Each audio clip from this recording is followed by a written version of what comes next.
Seekor kera terburuk terpenjara dalam gua di gunung tinggi sunyi tempat hukuman para dewa. Bertindak sesuka hati, loncat ke sana ke sini, hiraukan semua masalah di muka bumi ini. Dengan sehelai bulu dan rambut dari tubuhnya, dia merubah menerpa menerjang segala apa yang ada. Walau halangan rintangan semakin panjang membentang, tak jadi masalah dan takkan jadi beban pikiran. Berkelana setiap hari demi mendapat kitab suci. Dengan dukungan dari gurunya temukan jati diri, semua akan dihadapi dengan gagah berani. Walau arah rintangan setiap saat datang untuk menguji. Keras hati, tak pernah berhenti, bertindak sesuka hati. Keras hati, menjadi pengawal, mencari kitab suci.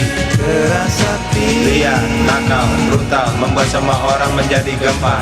Keras hati, hanya hukuman yang dapat menghentikannya.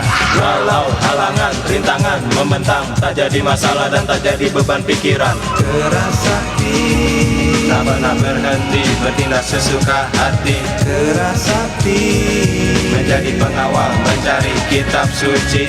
Keras hati, liar, nakal.